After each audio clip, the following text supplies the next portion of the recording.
ಹೈಕಮಾಂಡಿಂದ ಮಾಡಿಸಿಕೊಳ್ಳುವುದರಲ್ಲ ಯಶಸ್ವಿ ಆಗ್ತಾರೆ ಅಂತ ಮಾತ್ರ ಅನ್ನಿಸ್ತಾ ಇಲ್ಲ. ಅದಕ್ಕೆ ಕಾರಣ ಸ್ವತಃ ಯತ್ನಾಳ್ ಏನಾದರೂ ಮೌನ ಆಗಿದ್ದರೆ ಒಂದಿಷ್ಟು ಸಂಚಲನ ಆಗ್ತಿತ್ತೋ ಏನೋ. ಆದರೆ ಇವ್ರು ಎಷ್ಟು ಮಾತಾಡ್ತಾರೆ ಯತ್ನಾಳರು ಅಷ್ಟು ದೂರ ಸರಿತಾ ಹೋಗ್ತಾ ಇದ್ದಾರೆ. ಒಂದು ವೇಳೆ ಈಗ ಮರಳಿ ಏನಾದರೂ ಹೈಕಮಾಂಡ್ ತೆಗೆದುಕೊಂಡ್ರೆ ಇವರನ್ನು ಅದು ಅಷ್ಟೇ ಕಷ್ಟ ಅದು.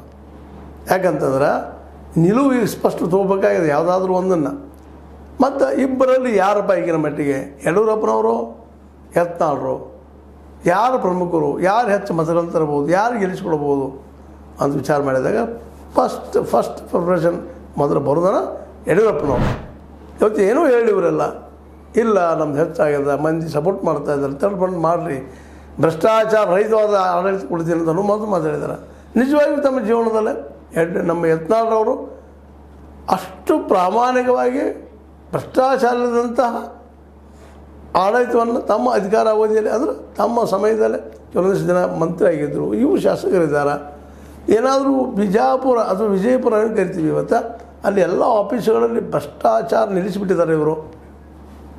ಯಾಕಂದರೆ ಇವರಲ್ಲಿ MLA ನಗರದಲ್ಲಾದರೂ ಅಲ್ಲಿ ಎಲ್ಲ ಭ್ರಷ್ಟಾಚಾರ ಹೋಗಿದ್ದಾನೆ. ಅಷ್ಟೇ ಅಲ್ಲ, ಅವ್ರು ಸ್ವತಃ ರಾಜಕೀಯ ಬದುಕಿನೆಲ್ಲ ಭ್ರಷ್ಟಾಚಾರ ಇಲ್ವ, ಭ್ರಷ್ಟದ ದುಡ್ಡನ್ನು ಇವರು ಬಂದಿಲ್ವ ಅಂತ ಪ್ರಶ್ನೆ ಮಾಡೋರು ಇವರು ವಿರೋಧಿಗಳು ಅಲ್ಲೇ ಇದ್ದಿದ್ದಾರೆ. ಹೀಗಾಗಿ ಇವತ್ತು ನಾನು ಪಕ್ಕಾ ಭ್ರಷ್ಟಾಚಾರ ವಿರೋಧಿ 2 ವರ್ಷ ಮುಗಿಸಿದವರೆಲ್ಲ ಹೇಳ್ಕೊಳ್ತಾ ಇದ್ದಾರೆ. ಅದು ಜನ ನಂಬಬೇಕಲ್ಲ. ಇವತ್ತಿನ ಪರಿಸ್ಥಿತಿ ಜನ ನಂಬ್ತಾ ಇಲ್ಲ.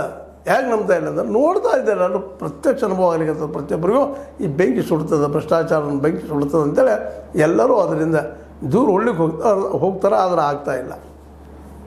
ಹೀಗಾಗಿ ಇವತ್ತು ನಮ್ಮ ಯತ್ನಾಳ್ ಏನೋ ಒಂದು ಸಿಡಿಸಿದಾರ ಪಕ್ಷ ಕಟ್ತೀನಿ ಅಂತೇಳಿ, ಅದು ಎಷ್ಟು ಮಟ್ಟಿಗೆ ಯಶಸ್ವಿ, ಜೊತೆಗೆ ಇದು BJPಗೆ ಹೊಡೆತಲ್ವ, ಹಾಗಾದರೆ ಮುಂದಿನ ನಡೆ ಏನು BJPದು, ಇದು ಒಂದು ದೊಡ್ಡ ಪ್ರಶ್ನೆ ಆಗಿದೆ ಅಂತ ಹೇಳ್ತಾ. ಯಾಕೆಂದರೆ ಕಾಂಗ್ರೆಸ್ಸಿನ ವಿರುದ್ಧ ಹೋರಾಟ ಮಾಡುವಂಥ ಒಂದು ಪ್ರಸಂಗದಲ್ಲೇ ತಮ್ಮ ಪಕ್ಷದವರ ಕಾರಣದಿಂದಾಗಿ ಇವತ್ತು ತಮ್ಮಲ್ಲೇ ಒಂದು ತಿಕ್ಕಾಟ ಮಾಡುವಂಥ, ಜಗಳ ಆಡುವಂಥ ಪರಿಸ್ಥಿತಿ ಬಂದು ನಿಂತದ್ದು. ಹೀಗಾಗಿ BJP ಇವತ್ತು ಕರ್ನಾಟಕದಲ್ಲಿ ಕಂಗಾಲಾಗಿದ್ದೀನ. ನೀವು ಹೇಳ್ರಿ ಅದಕ್ಕೆ ಉತ್ತರ. ನೀವು ಲೈಕ್ ಮಾಡಿ, ಶೇರ್ ಮಾಡಿ, ಕಾಮೆಂಟ್ ಮಾಡಿ, ಜೊತೆ ಸಬ್ಸ್ಕ್ರೈಬ್ ನಿಲ್ಲಿಸಬೇಡ್ರಿ. H16 ನ್ಯೂಸ್ ಅಥವಾ ಸಿದ್ದರಾಮಯ್ಯ ಸತ್ಯದ ಕೈಗಳಲ್ಲಿ ವಂದನೆಗಳು.